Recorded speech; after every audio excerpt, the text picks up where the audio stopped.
الحمد لله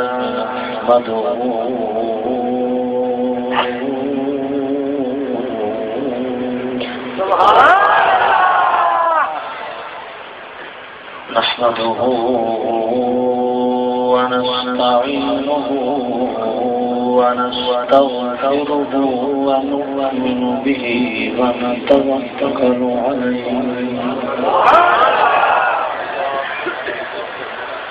ونعوذ بالله من شرور أنفسنا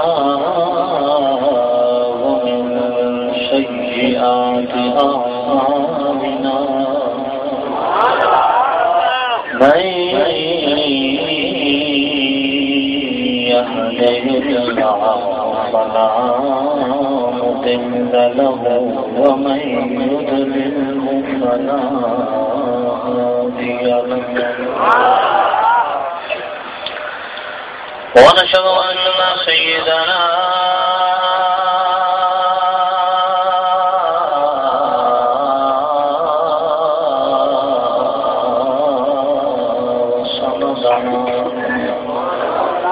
طبيبنا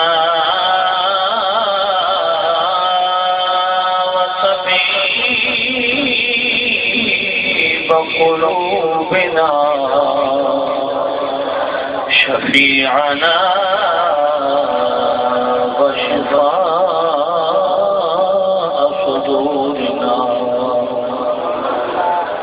مطلوبنا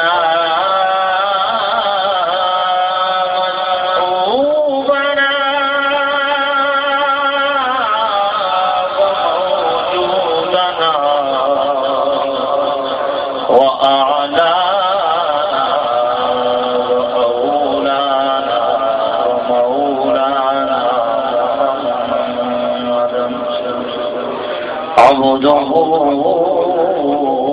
ورسوله أما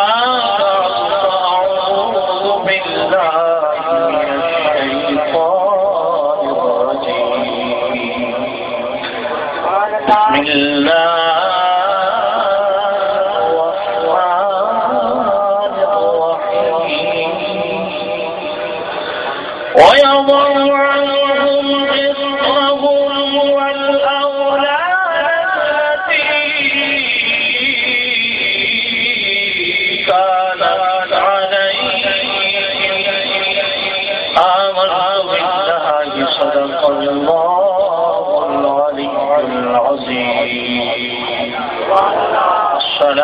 الصلاة والسلام عليك يا سيدي يا رسول الله الصلاة والسلام عليك يا سيدي يا حبيب الله الصلاة والسلام عليك يا سيدي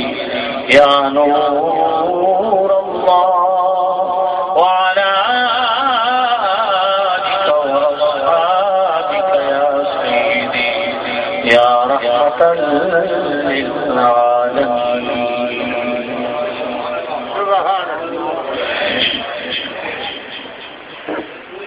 میرے انتہائی ولی احترام سامع جید شام بزرگوں دوستوں عزیزوں واحد نزدیک سے جتنے اہل محبت اس بزم محبت میں تشریف فرما ہوئے رب ذوالجلال سب کو دین دنیا کی بھلائیاں عطا فرمائے. جن ساتھیوں نے اس پاکیزہ محفل کا اہتمام فرمایا رب ذوالجلال سب کو خیر برکت نصیب فرمائے.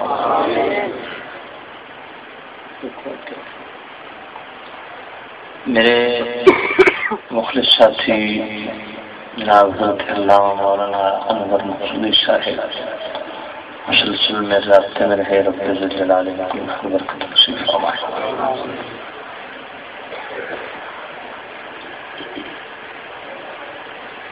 ماشاءاللہ کثیر تعداد میں عشاق رسول اس پاکیزہ مجلس کی زینت بنے. رب ذوالجلال ہمارا مل بیٹھا اپنی بارگاہ میں قبول منظور فرمائے.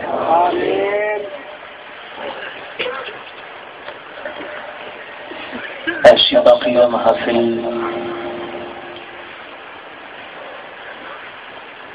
ہماری روح کی غذا ہے اور ایسی باقیہ محافل سے ایمان کو جلا ملتی ہے اور ان پاکیزہ محافل کی برکات رب تعالیٰ کی طرف سے عطا کردہ بے حد و بے حساب ثواب اور ان پاکیزہ محافل کی ثمرات اگر ہم کتب کا مطالعہ کریں تو بندہ مومن اس نتیجے پہ پہنچتا ہے کہ یہ محافل اتنی برکات و ثمرات سے مزین ہوتی ہیں کہ اگر بندہ ایسی محافل میں آنا جانا اپنا معمول بنا لے کہ رب ذوالجلال اپنی شان کے مطابق اسے اپنی جناب سے ثمرات عطا فرماتا ہے.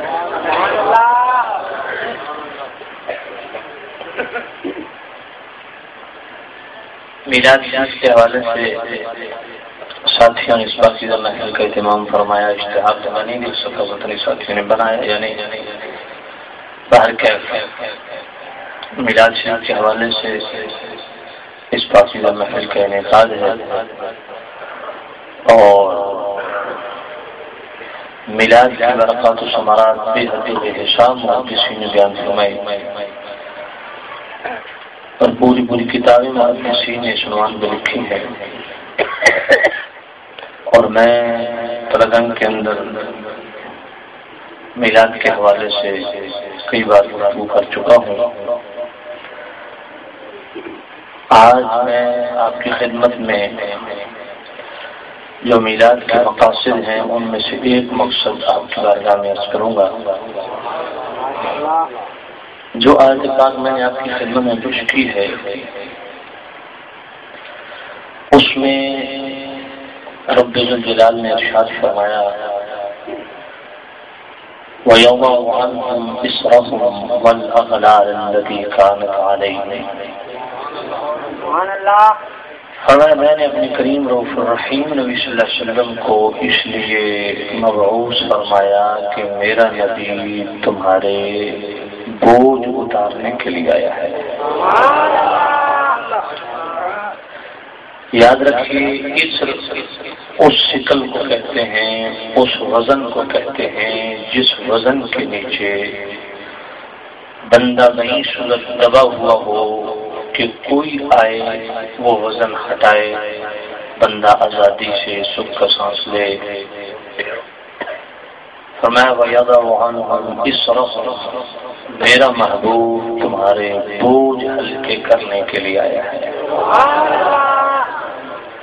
وَالْأَغْلَالَ الَّتِي كَانَتْ عَلَيْهِمْ، اغلال غل کی جمع ہے اور غل اس زنجیر کو کہتے ہیں، اس سنگل کو کہتے ہیں جس کے بندہ بیچوں بیچ ایسا جھگڑا ہوا ہو کہ کوئی آئے وہ سنگل کھولے، وہ زنجیر کھولے تو بندہ آزادی سے سکھ کا سانس لے. فرمایا میرے کریم رؤوف الرحیم نبی صلی اللہ علیہ وسلم نے آ کے تمہیں آزادی کی نعمت عطا فرمائی. تو کریم رؤوف الرحیم نبی صلی اللہ علیہ وسلم کے میلاد کا جو مقصد ہے، جو مقاصد ہیں، ان میں سب سے بڑا مقصد کریم رؤوف الرحیم نبی کے میلاد کا وہ یہ ہے کہ میرے کریم رؤوف الرحیم نبی صلی اللہ علیہ وسلم نے آ کے بنی نوع انسانیت کو آزادیاں عطا فرمائیں بنی نوع انسانیت کو آسانیاں عطا فرمائیں، اور کریم رؤوف الرحیم نبی صلی اللہ علیہ وسلم نے ادیان سابقہ کے لوگ جن احکامات شدیدہ کے مکلف تھے، جن احکامات شدیدہ کے وہ مکلف تھے اور ان کی ادائیگی ان پہ لازم تھی، وہ یقیناً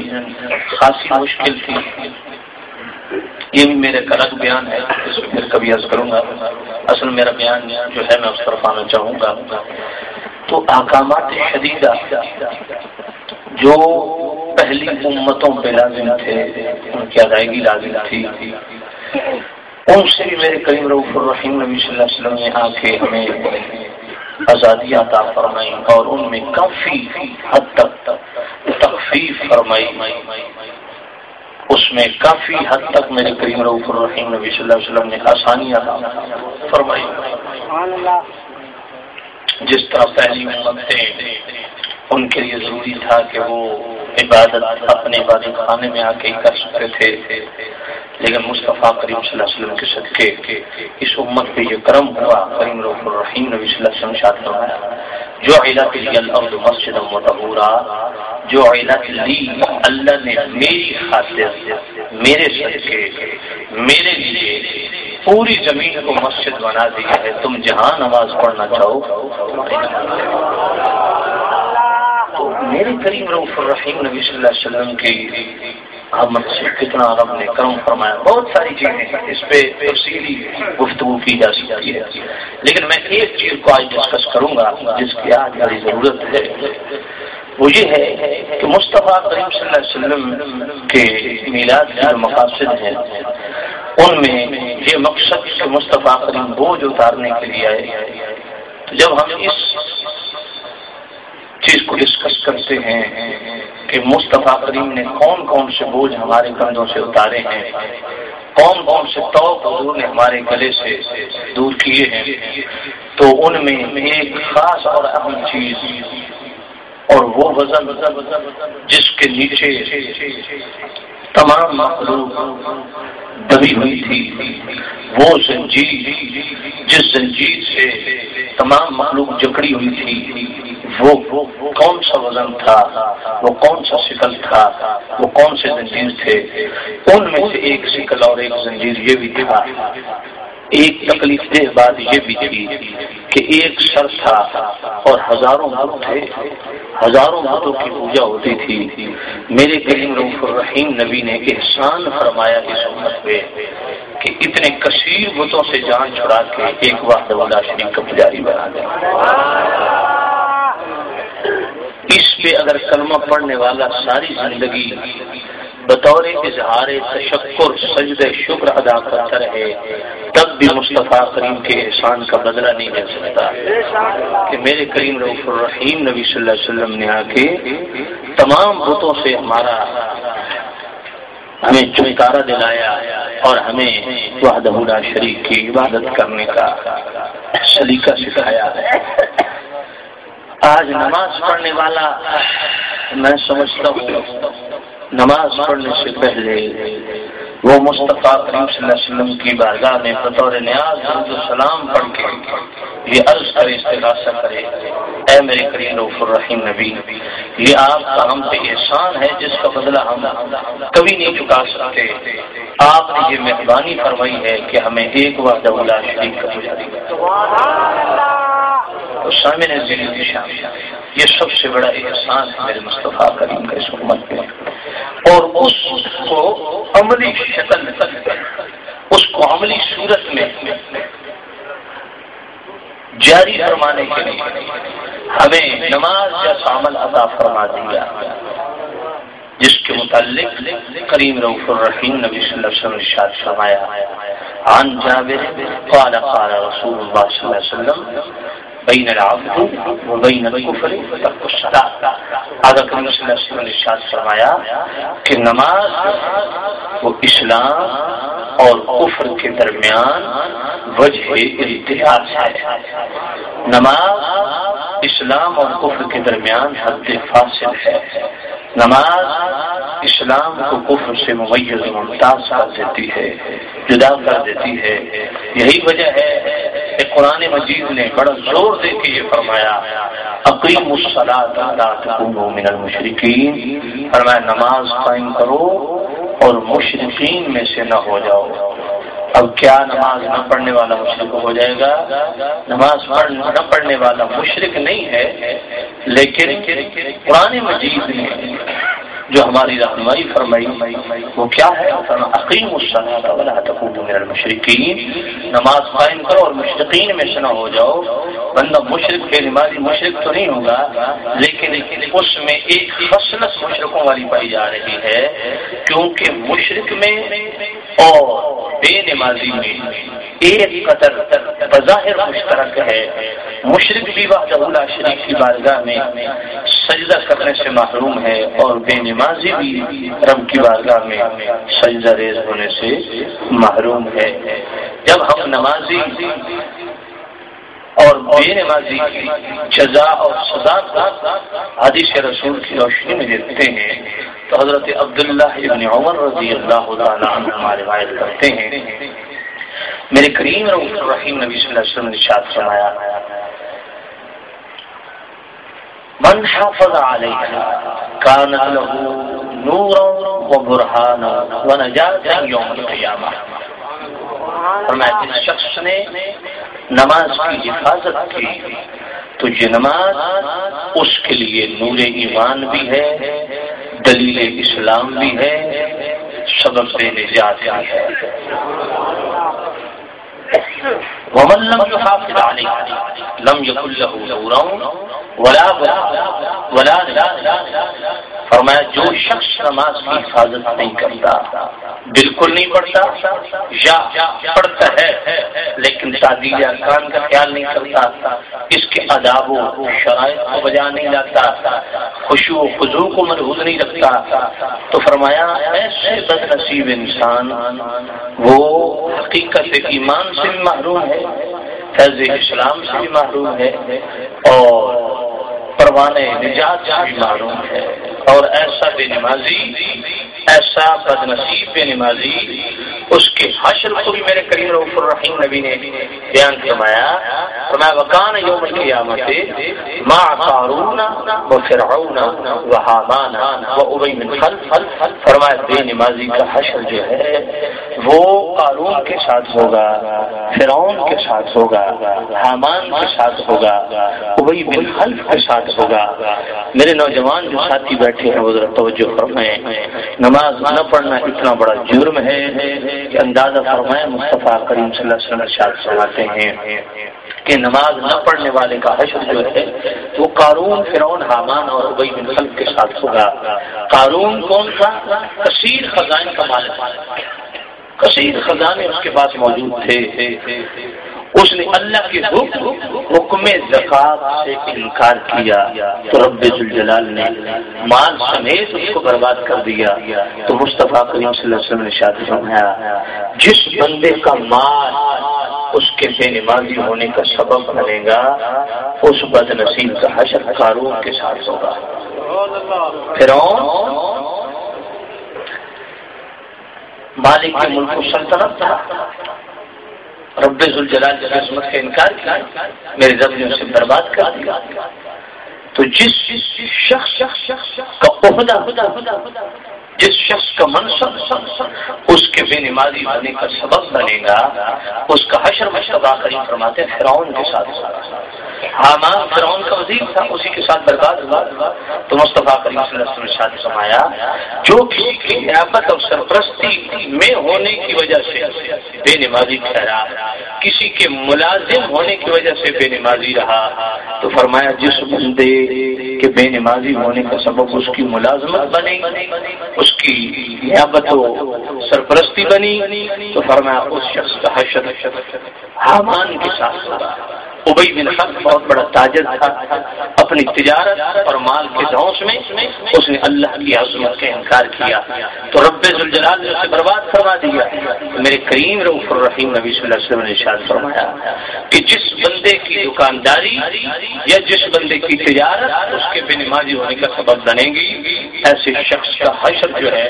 وہ وہی من خلف کے ساتھ ہوگا۔ اب سوچنے کی بات یہ ہے کہ یہ چار بدبخت علامتی بدبخت ہیں، بے نمازی کا حشر ان بدبختوں کے ساتھ کیوں کر ہوگا؟ وہ اس لیے کہ ان چار بدبختوں میں اور بے نمازی میں ایک قدر بظاہر مشترک ہے۔ یہ چار بدبخت بھی اپنا مقصد تخلیق بھلا بیٹھے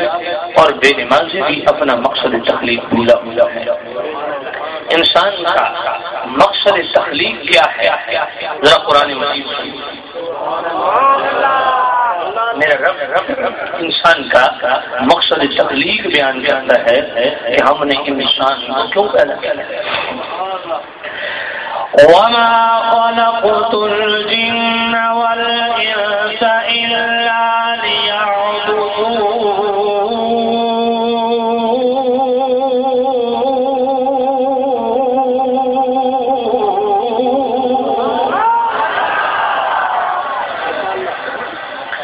وَمَا خَلَقْتُ الْجِنَّ وَالْإِنسَ إِلَّا لِيَعْبُدُونِ۔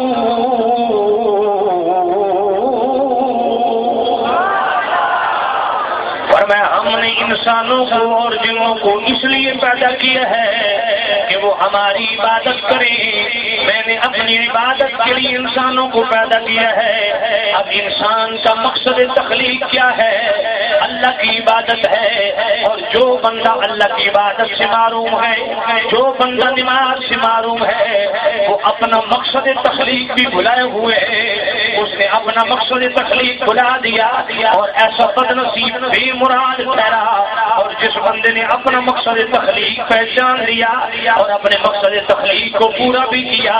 پھر رب فرماتا ہے یہ بندہ بامراد۔ اور خود میرا رب اللہ اکبر، میرا رب خود اللہ اپنے کلام